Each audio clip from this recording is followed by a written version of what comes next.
And up next, we address prospects of Nuri's second launch with a scholar who was with us last week to highlight the importance of safe and sustainable space explorations. I have Professor Michelle HANLON at the University of Mississippi live on the line. Professor HANLON, again, it's a pleasure to speak with you so soon after our first exchange last week.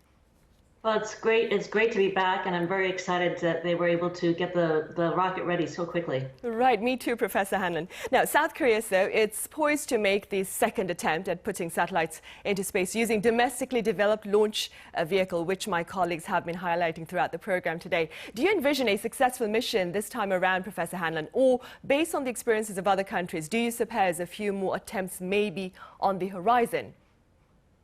I am ever the optimist. I have utter and complete faith in the scientists and engineers who put that rocket together and who have worked so hard to see that South Korea reach the heavens on its own power. But you have to also remember that what does success mean? When we think about success, success comes from failure, right? So we have to remember that every time we fail, we build on that failure. Again, think about how many times SpaceX failed. Think about when your children learn to walk, how many times they fall. Every time we fail, we learn something that helps us succeed even more and in ways that we never saw before. So I believe no matter what happens today, it's going to be a success because you're taking another step. These wonderful engineers at the Korean Space Agency are taking another step towards making sure that South Korea is able to take advantage of the new space economy. Right, and staying with that optimism, Professor HANLON, if successful, Korea will rank 10th in the world with regard to placing satellites into orbit and 7th for carrying payloads weighing up to 1,500 kilograms. What are the implications of this particular feat, do you think? The implications are phenomenal. So when we think about the ability to place your own satellites where you want them, you don't have to hitch a ride with somebody anymore. You're not subject to the vagaries of politics or allies. You don't have to negotiate with other countries about how much you're going to pay to send a payload up. You're going to be able to get those satellites where you want them, when you want them, exactly at the time you need them, point them in the right direction, and you'll be able to benefit all of South Korea, thinking about national security, about communications, about data about the earth, about agriculture, about weather. But it's so much more than that. By taking this step, by becoming another launch service provider, you're really opening up this gateway for humanity even more. And so this is really a feat. This is something that all of humanity is going to celebrate, because the more countries we have that are capable of helping other people get to space, the more we can get more humans out there to really understand and discover all the wonderful things of space that we can't even really begin to imagine at this point.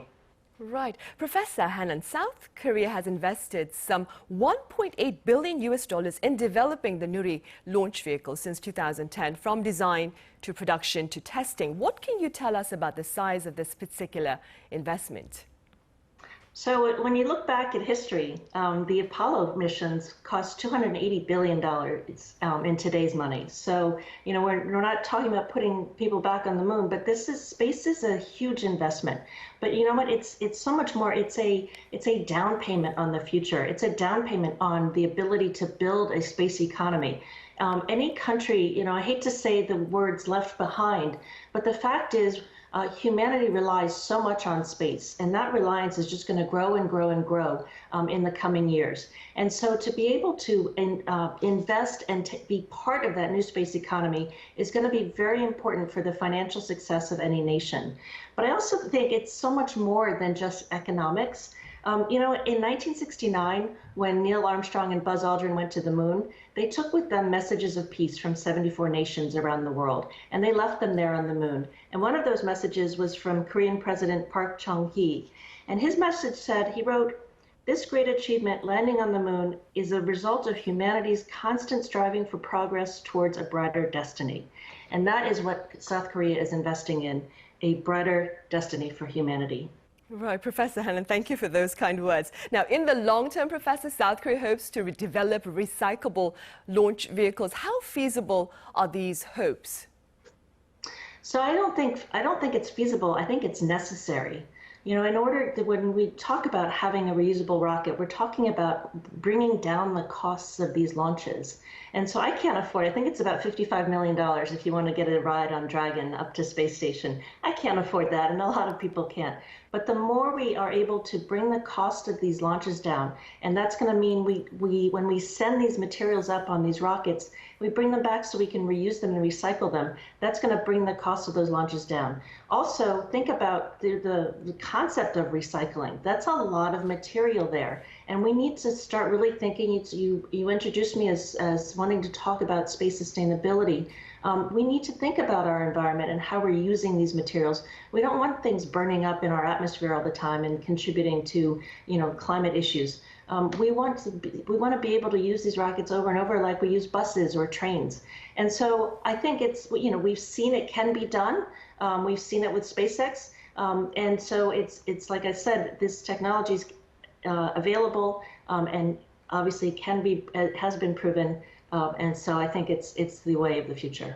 Right. Professor, in recent years, there have been much interest in space mining. How do you explain this interest, and what is the feasibility of this particular venture?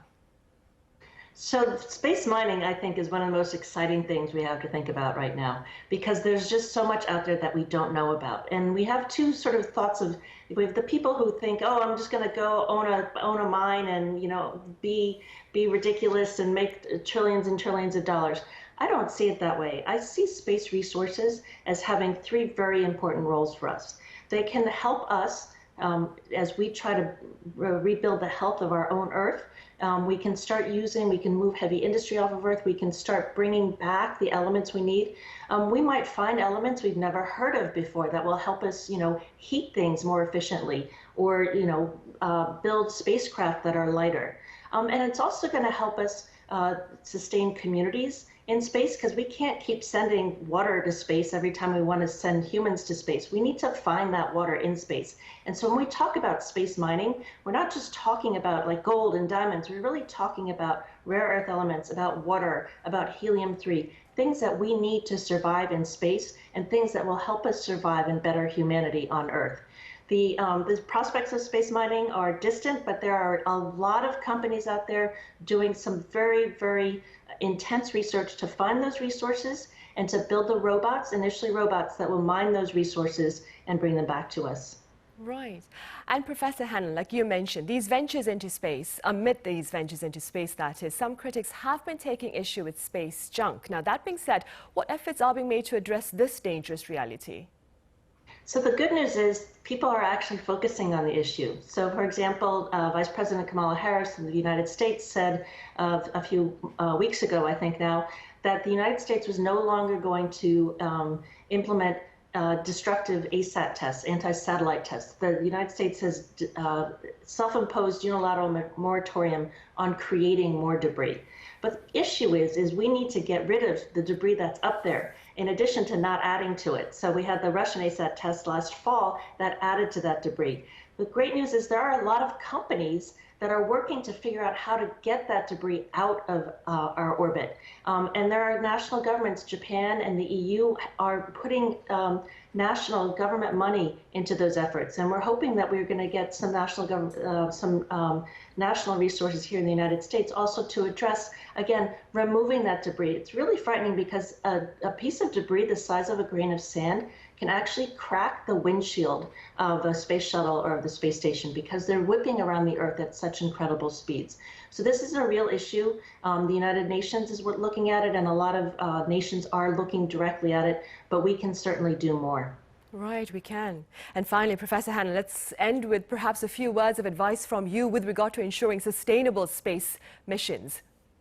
So I would just say, be responsible. We have learned a lot. And when we started this conversation, we talked about success and failure and how much we learned from our failures. We have learned a lot here on Earth about how to use resources, about the fact that resources are not finite. Space is infinite, but the space around us is not. And we don't know exactly what's out there or how we're going to be able to tackle it. So I would just say to everybody, to the engineers, I know the engineers at the Korean Space Agency are very responsible, but think about our responsibility to each other we're stewards of this space, and we're stewards of the next to hold this space for the next generation. There's a lot of exciting stuff out there to be discovered. There's enough for everybody, and we need to make sure that we allow that and keep that accessibility and make sure that our exploration of space is sustainable, because that's the only way it will be successful.